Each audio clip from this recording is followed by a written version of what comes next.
far as race venues are concerned, it doesn't get much better than this. For only the 6th time in the history of the American Le Mans Series, the championship that boasts European style with American attitude will race on the streets. Today, beautiful downtown Miami plays host to the Grand Prix Americas.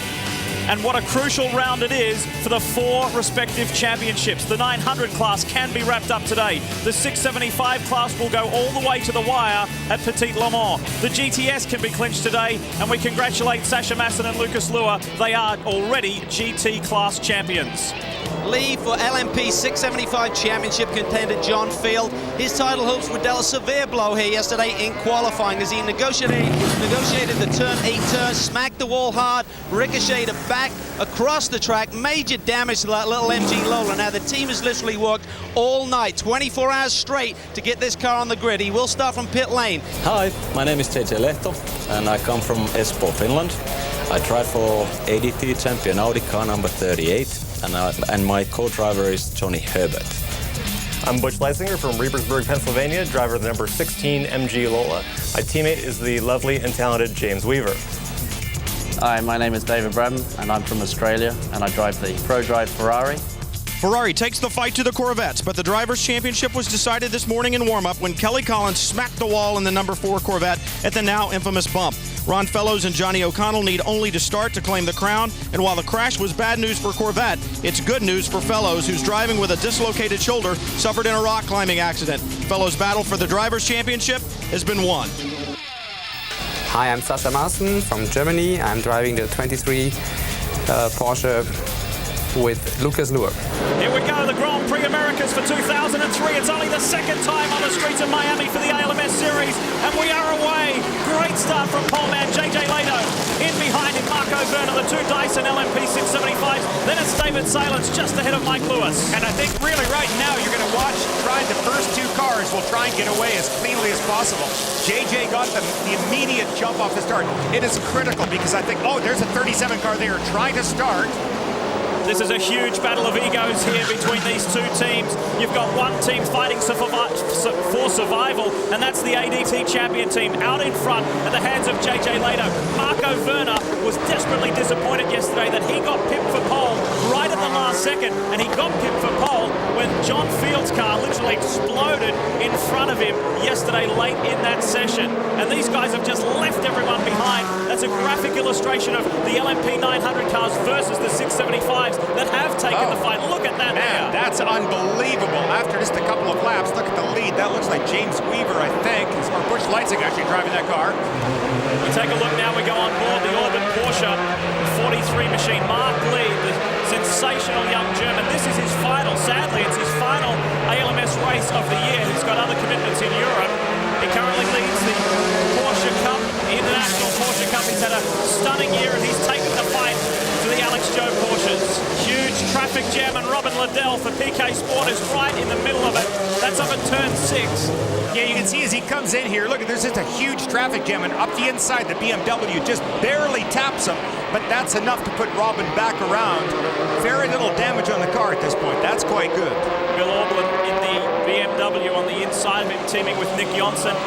From the prototype 900 class to GTS, and the way that stands at the moment, Darren Turner, in his first ever street race, leads this category ahead of teammate Peter Cox. Running 3rd in GTS is the Ferrari of Ron Fellows. Sadly, if you've joined us late, we only have 1 Corvette in the race today.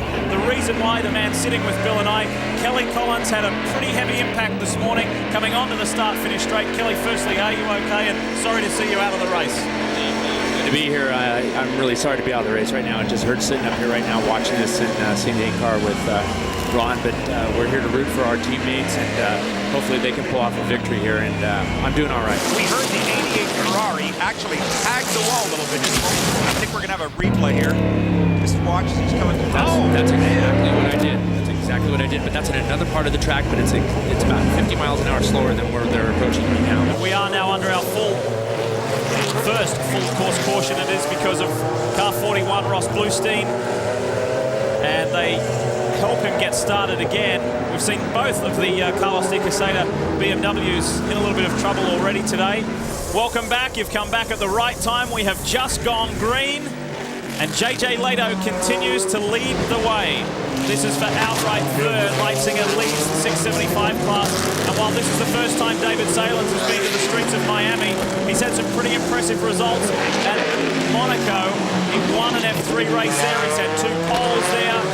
And he picked up his first ALMS podium at Trois Rivières, so he's adapted to street racing very nicely. The junkyard dog, John Field, just got into some trouble moments ago while we were in the break. We are under our second full course caution, but that wasn't the reason for the yellow.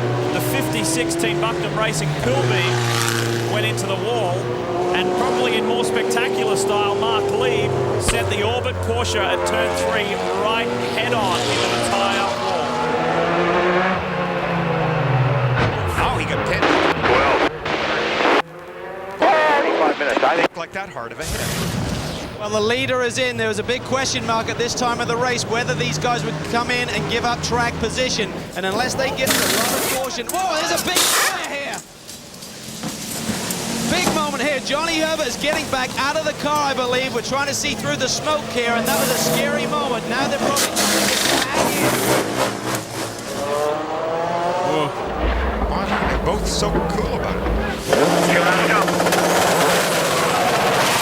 Well, you know, I was doing Johnny's belt and it just caught on fire, you know. It's always on us. You know, whatever gap we build, whatever we do, everything's wrong, you know.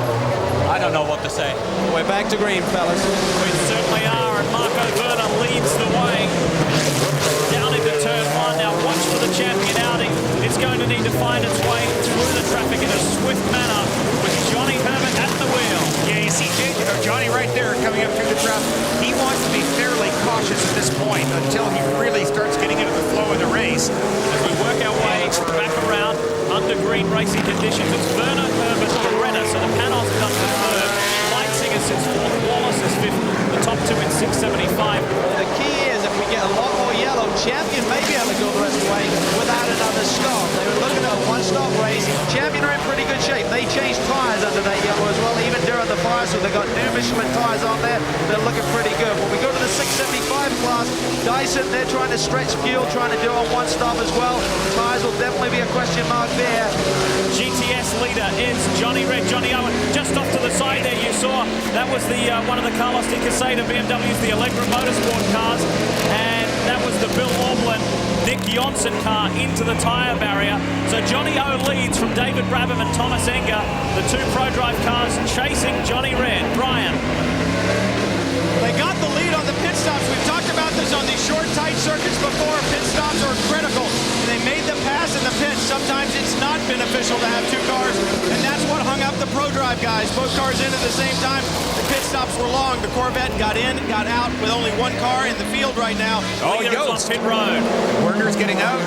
Looks like routine. Now they're going to tyres as well under green. Remember last year, Frank Bieler and Pirro won this race on the same set of Michelin, so this is a surprise that under green flag running, they're actually going to change tyres. All clear here for the Yost team. Bieler's underway. Yost versus champion. Boy, Johnny Herbert is almost about 3/4 of a lap ahead of Yost right now. He's coming down the front straight here, and the Yost car should be going to the back straight right about this point. So, major gain for him.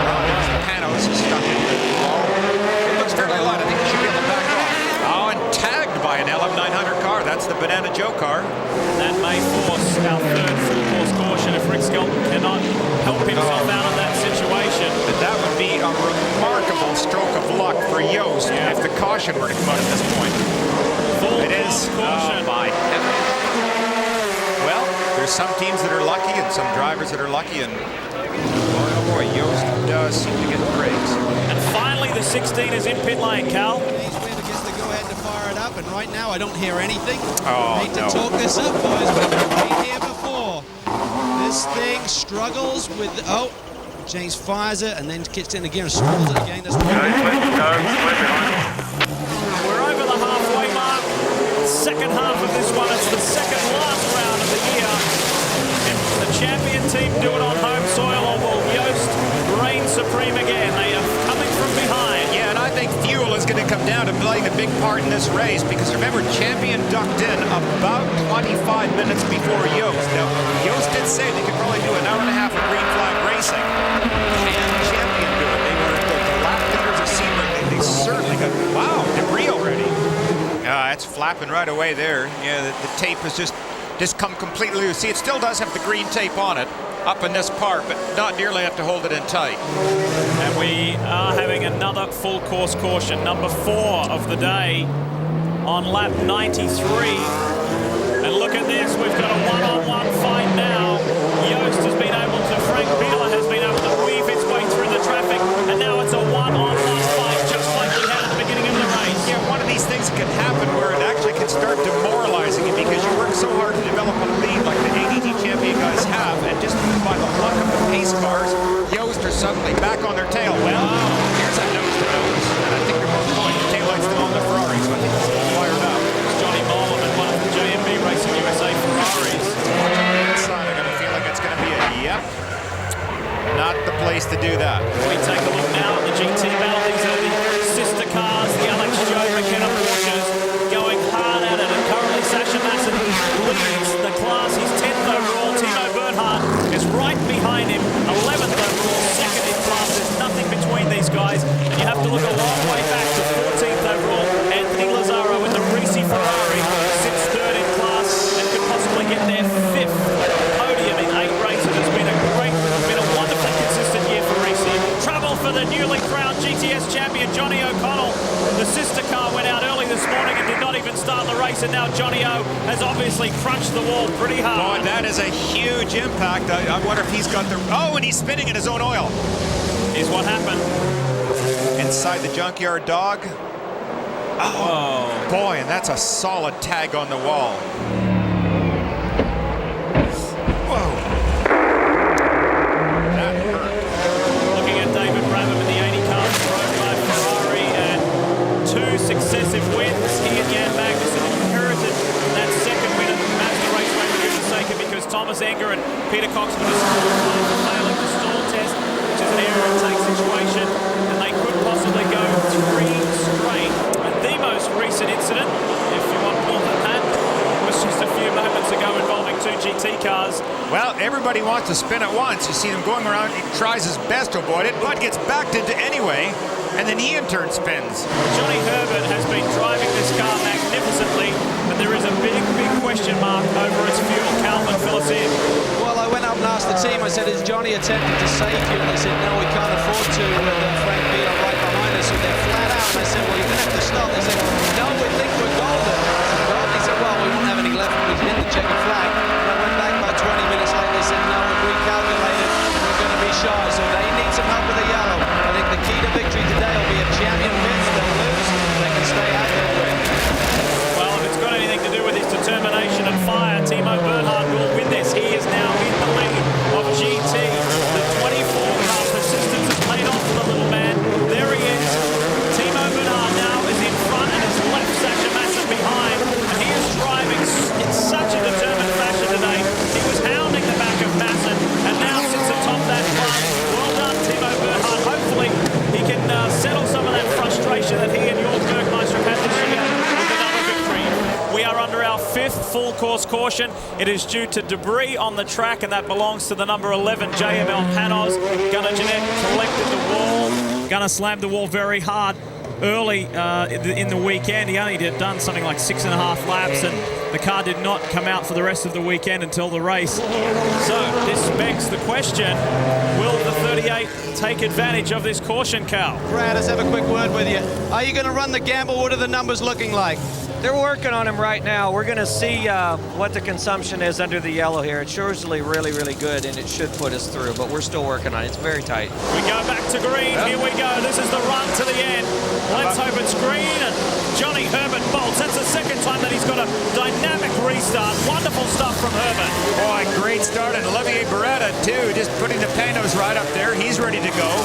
But Johnny is on fire. Gosh, I think he's so inspired this weekend. There's the 2 Ferraris, line astern. The 2 red pro-drive Ferraris. David Brabham has young Thomas Enger all over the back of him. And Enger is so fired up this weekend. Oh, no! That's Bergmeister. The lead GT car has thrown it away. And now for tires. But their suspension is broke. Oh, shit! No! I can't believe it. There was water on this track. He already had a problem. This corner of the car was already vibrating. the impact on that outer wall had nothing to do with the problem that was already existing. And the junkyard dog goes around. Duncan Dayton with a spin. That car has been hit so many times today. Yesterday, by admission, it was John Field's fault, but today, they've been hit all over the shop. And look at James Weaver, he's in trouble. James Weaver he's holding up his arm, waving people by, saying, all right, I've got a problem, be careful. The 20 is now the 675 leader. That's Chris Dyson, the points leader, at a time when the junkyard dog, the Intersport car, was running third and picking up valuable championship points. Dyson responds, courtesy of the problems to the sister car. Enger says, I can't believe it, our teammates have come in late in the season and they're ahead of us. Brabham and Magnussen are ahead of us in the championship points. We desperately want to get this win back, and Enger can almost taste it now, Brian. Well, the thing about it, though, Lee, is Brabham will stay ahead of him in the championship because the order is the two Ferraris will finish 1-2 on the podium. They will not take each other out unless there's a slip-up by Brabham in front or the track gets wet and there's a mistake. Then he will finish exactly the way they run. Tommy Tracy has started. Turn your lights up. Started. Enger nearly hit him. Wow, Tommy. Oh, no, and there's another contact. As the rain sprinkles down here. Damn it, buddy. That's real wet. Sorry. Well, James Weaver is in, and I'm not sure exactly what's going on here. They got wets out, they're going to wets here. And maybe it's just a call. James doesn't want to take any chances and just get this car to the finish. We understand he's still stuck in third gear, so he'll probably struggle to get out of here, but this is a lengthy stop. But what a thrilling day it's been for the ADT champion Audi team. Yost valiantly fought back, but Wheeler was caught in traffic, and every time on the restart,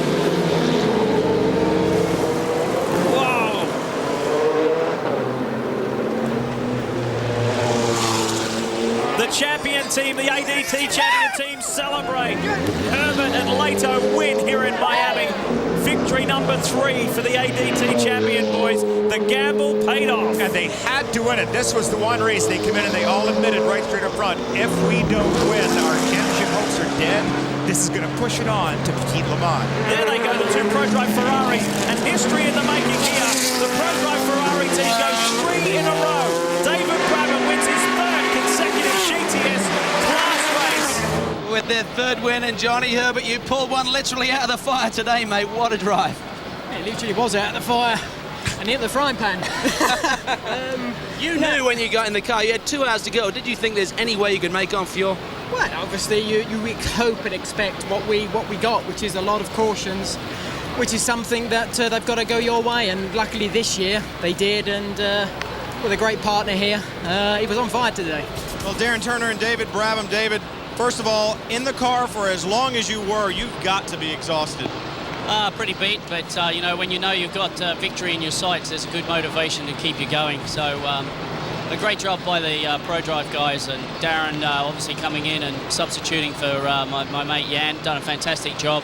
Yes, I must say we fought it for the whole race, and it was clear that we had to be patient, because with the traffic, with the track, and also with some raining in the end, it was clear it was very dangerous, and in the end we kept the car on the road, and our teammates didn't. I'm sorry for them, but that's the way that racing is, and we won, and I'm happy for my 20th win.